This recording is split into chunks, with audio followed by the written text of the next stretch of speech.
Hello મિત્રો, કેમ છો?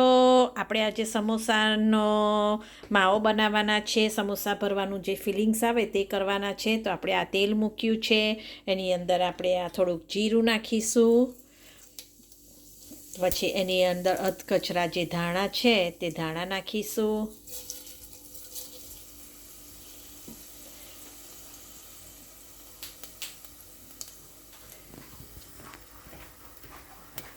થોડા ધાણા નાખીશું.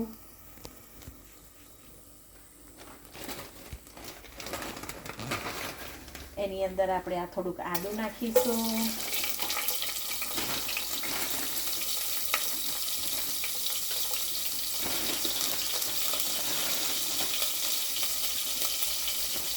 એમાં લીલા મરચાં, વાટેલા લીલા મરચાં નાખીશું.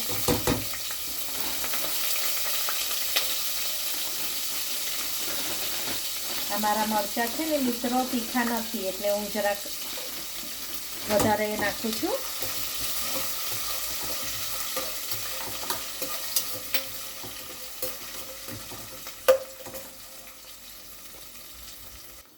હવે એમાં આપણે થોડુંક આ સમારેલું લસણ નાખવાના છે.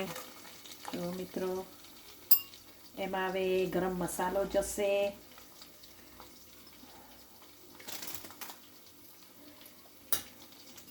હવે એમાં થોડુંક આ એક ચમચી ટીસ્પૂન નાની ગરમ મસાલો, એમાં થોડીક હળદર, એમાં થોડુંક લાલ મરચું, એમાં 2 નાની ટીસ્પૂન જેટલું ધાણા જીરું. હવે બધું બરાબર સાતળી લઈશું મિત્રો.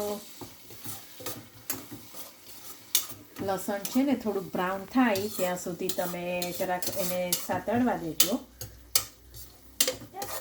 પછી એની અંદર આ જે મેં બટાકા કરેલા છે, આ મેં બટાકા કરેલા છે બાફી, અને એને નાના નાના સમારી કાઢેલા છે. આ બટાકા બધા આપણે અંદર એડ કરી દઈશું. પછી એમાં આપણે પીસ નાખવાના છે, એટલે લીલા વટાણા કહીએ છીએ આપણે તેને. મેં એમાં એને થોડાક બોઇલ કરી દીધેલા છે, એટલે એ પછી એમાં એડ કરવાના છે. હવે મિત્રો, હવે આપણે છે ને એની અંદર સ્વાદ પ્રમાણે આપણે મીઠું નાખવાનું છે. હવે એની અંદર આપણે મીઠું નાખીશું, અને પછી એની અંદર આપણે આ જે મેં લીલા વટાણા જે બાફીને રેડી કરીને રાખેલા છે તે આપણે આમાં નાખી દઈશું. એને પીસ કહેવાય, એ હું આમાં એડ કરી દેવાની છું. હવે આ બધું સરસ રીતે મિક્સ કરી દઈશું. જુઓ તમે, સરસ બટાકા અને પીસ એટલું સરસ રીતે મિક્સ થઈ ગયું છે. જુઓ, અને આ બધો હવે મસાલો અંદર થોડીક, હવે ગેસ બંધ કર્યા પછી અંદર થોડીક સુગર નાખીશું. 2 ટીસ્પૂન જેટલી સુગર નાખીશું, એટલે ખાટો મીઠો સરસ આપણને ટેસ્ટ લાગે. જુઓ, સરસ રીતે મિક્સ થઈ ગયું છે. એની અંદર હવે 2 સ્પૂન સુગર નાખીશું. તમારા હિસાબે તમે સુગર ખાતા હોય તો નાખવાની, ના ખાતા હોય તો નહીં નાખવાની. હવે સ્પૂન નાખીશું. મીઠું તમારા સ્વાદ પ્રમાણે, મરચું તમારા સ્વાદ પ્રમાણે નાખવાનું. હવે આ બધું સરસ રીતે મિક્સ કરી દેવાનું છે.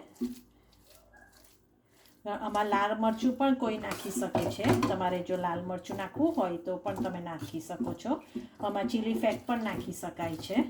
તો મેં ચીલી ફ્લેક્સ નથી નાખ્યું, કેમ કે મેં જે ડો બનાવ્યો છે એની અંદર મેં ચીલી ફ્લેક્સ નાખ્યું છે. એ હું તમને ડો પણ બતાવી દઉં. હવે આપણે આ બધું રેડી કરી અને આપણે આ જો ડોર સરસ રીતે મેં 2-3 કલાક પહેલાં ડોર બનાવી અને સરસ રીતે અંદર ચીલી ફ્લેક્સ, અજમો અને થોડું મોવણ નાખી અને ડોર બનાવી, અને મીડિયમ, નોટ ટુ બહુ કઠણે નહીં બાંધવાનો અને બહુ ઢીલોય નહીં બાંધવાનો, એવી રીતે આપણે ડોર જુઓ સરસ રીતે એનો કલર પણ બદલાઈ ગયો છે. અને આ મેદાનો લોટ લીધેલો છે મિત્રો, એટલે આવી રીતે મેં ડોર બાંધી અને રેડી કરી રાખ્યો છે. હવે આપણું આ જે સમોસાનો જે માવો છે એ ઠંડો પડે પછી આપણે એમાં સમોસા ભરીશું, એ હું તમને જરૂર બતાવીશ. જો મિત્રો હવે આપણો આ જે સ્ટફિંગનો માવો છે એ સરસ રીતે ઠંડો થઈ ગયો છે. હવે હું એની અંદર એક આ બાઉલ ભરીને કોરિએન્ડર એડ કરવાની છું. કોરિએન્ડર ફ્રેશ છે અને તમારે એની અંદર લીલી ડુંગળી નાખવી હોય તો પણ થોડીક નાખી શકો છો. મેં ડુંગળી અંદર નાખી હું કોરિએન્ડર જ એડ કરવાની છું.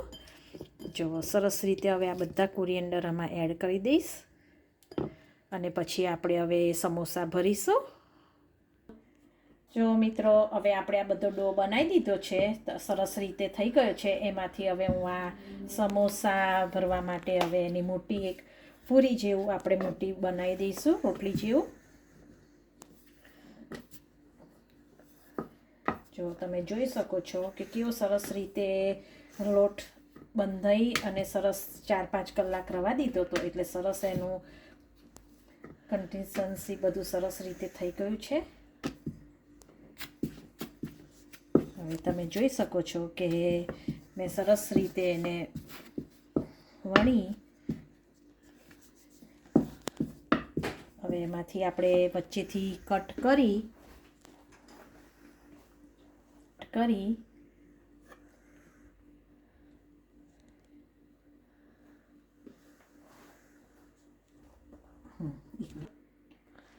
હવે એને આવી રીતે જરાક આમ પાણી લગાવી અને આવી રીતે હું એને આમ ચોંટાડી દઈશ.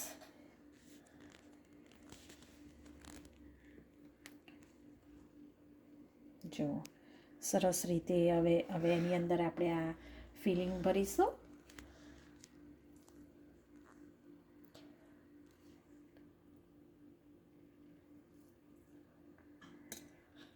મીડિયમ ફિલિંગ ભરવાની છે દોસ્તો, બહુ ફિલિંગે નથી ભરવાની, એટલે સરખું પછી તમારાથી અંદર હવે પેક થઈ જાય.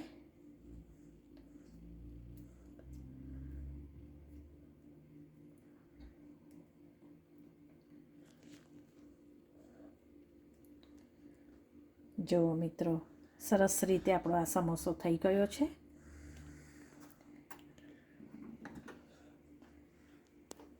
હવે એવી જ રીતે આપણે બીજો સમોસો પણ ભરી દઈશું. એને હવે જરાક આવી રીતે પાણી લગાવીશું અને પછી એને સ્ટીક આઉટ કરીશું.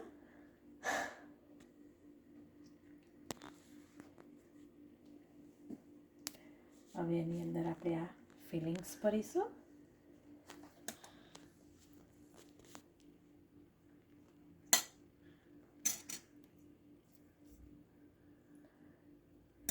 મેં આમાં ડુંગળી ફિલિંગ્સમાં નથી નાખી મિત્રો. તમારે ડુંગળી નાખવી હોય તો તમે નાખી શકો છો. મેં એમાં નથી નાખી. જો આપણો સમોસા સરસ રીતે આવી રીતે ભરાઈ ગયો છે. ડોર છે ને તમારે મીડિયમ ટુ કઠણ રાખવાનો, બહુ પોચો પણ નહીં કરવાનો અને બહુ કઠણ પણ નહીં કરવાનો, માપનો રાખવાનો, જેથી તમે આવી રીતે એને ફિલિંગ્સ કરી શકો. હવે આપણે એને ગરમ તેલ કરવા મૂકી દીધું હતું મેં દોસ્તો. હવે એમાં આપણે તેલમાં સમોસા મૂકીશું અને મીડિયમ ગેસ પર આપણે એને ફ્રાય કરીશું.